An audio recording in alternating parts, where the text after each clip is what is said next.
le art një radhë partë për shnes për zemërsisht dhe tuaj sukses atje ku je. Po që se të lejojnë kushtet të mirëpresim prap në 10 shkurt dhe për vendimin gjithçka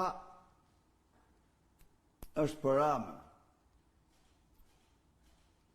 Duhet ta dini ju dhe të gjithë shqiptarët se po të mos ishte implikuar Rama, ai është i gatshëm ta zhduk Belindën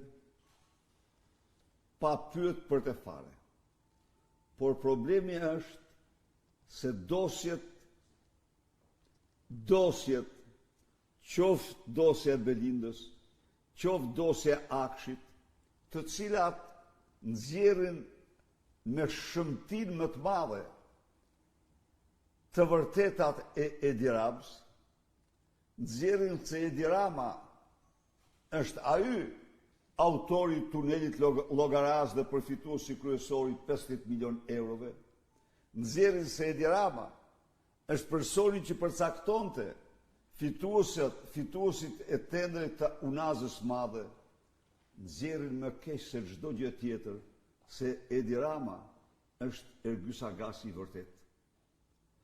Pra, jemi në këto rrethana të cilat kërkojnë së pari ta kemi të qartë se Edi Rama do bëjë gjithçka për të shpëtuar lëkurën e tij. Së dyti, ta kemi të qartë se vetëm guximi, vendosmëria jonë do shpëtojë Shqipërinë nga Edi Rama. Ndaj dhe kjo betejë nuk ka të ndalur, gjerë në fitoren e plot. Tani në vazhdën e kësaj pyetje, Muharrem Kurti thot, doktor, gjykata kushtetuese e dha një gjysmëvendimi, tani çfarë do të bëhet me Lubin? Pyetja çfarë do të bëhet me Ramën, i dashur Kurti. Lubia është Rama, Rama është Lubia. Kryengritja paqësore do i çojë ata në bankën e akuzës, aty ku kanë vendin. Kjo do bëhet. Nuk ka forcë. I them Edi Ramës, nuk ka forcë që të shpëtoj. Jo. Asnjë dhe mos kërko, mos lobo dhe mos kërko. Se në absolute, ne nuk pranojmë dhe nuk do pranojmë asnjë lloj kompromisi përveç ligjit. Do përballesh me ligjin për veprat tua të zeza. Para se ti kryeje, duhet të mendohesh e mirë 3 herë. Por ja që vjen dita që sovrani të bën gjyqin. I përshëndes qytetarët për përgjegjësinë e madhe qytetarë që po tregojnë, revoltën dhe zemrimin që kanë brenda. Kështu që ne jemi në misionin e madh të shpëtimit të Shqipërisë nga Edi Rama. Desada Xhetani.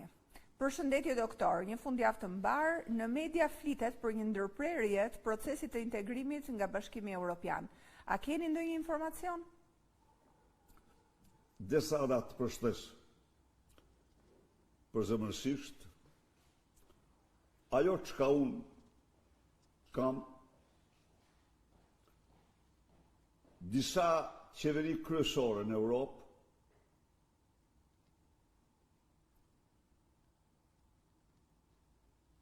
brenda në Komisionin Evropian janë zhvilluar diskutime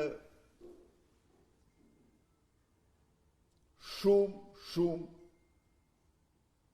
të veçanta për Edi Ramën. E vërteta, Desada, mund të them se muaj para këtyre shpërthimit të këtyre skandaleve, qeverit e mëdha patën filluar me ekspert studimin e tij. Studimin e tij. Por shpërthimi i këtyre skandaleve, qëndrimi i Edi Ramës ndaj tyre, dhe veçarisht them timi atë që është dosja e Akshit, ku tregon se ai që ne qunim koordinator kombëtar për bandat, Ergys Agasi, ishte vetë Edi Rama në të gjithë aktivitetin e tij, i faktuar nga dishmitar që dinin gjithçka për Akshin, dhe ju siguroj që këto që dim ne sot, do t'ja u them shqiptarëve, burime që din të gjitha na kanë thënë se këto që dim sot janë vetëm një pjesë. Janë vetëm një pjesë e tyre. Kështu që të gjitha këto kanë bërë që disa kancelari, por edhe vetë Komisioni Evropian, do t'jemi, ta marrin në mënyrën më serioze këtë qëndrim, këtë grush shteti që Edi Rama përpiqet të bëjë. Ta marrin në mënyrë të tillë serioze, sa që në opsionet që kanë përpunuar edhe opsionin e pandëgjuar ndonjëherë në historinë e Bashkimit Evropian, të zhbërjes së plot të procesit të integrimit të Shqipërisë. E di ç'do thotë zhbërje plot? Do thotë anullim i të gjitha marrëveshjeve, vizave, stabilizim asociimit, pranimit kërkesë për anëtarësim, statusin e kandidatit, do të thotë rikthim në Shqipërisë, ku ishte në vitin 96. Se në vitin 96 Shqipëria u përfol si kandidate e mundshme për marrëveshje e stabilizim asociimit, sepse ishte në atë kohë Ballkanin e shqyrtonin në kuadrin e ish Jugosllavisë, e shkputën Shqipërinë dhe e lanë në atë fazë, po as u hapën negociata as gjë, do të them, po. Pra, do të thotë që zhbërja e plot do të thotë që Bashkimi Evropian të anullojë çdo lloj marrëveshje me Shqipërinë. Dhe mundet edhe atë të tregtisë lirë që është firmosur në vitin 92-93 tani. Po. Aured, doktor, përshëndetje. Pa e hequr vëmendjen tek çështja Balluku, si e shikoni emërimin e ish deputetit Partisë Demokratike Dashnor Sula në postin e kryeinspektorit të përgjithshëm? Unë jam radh parë shpreh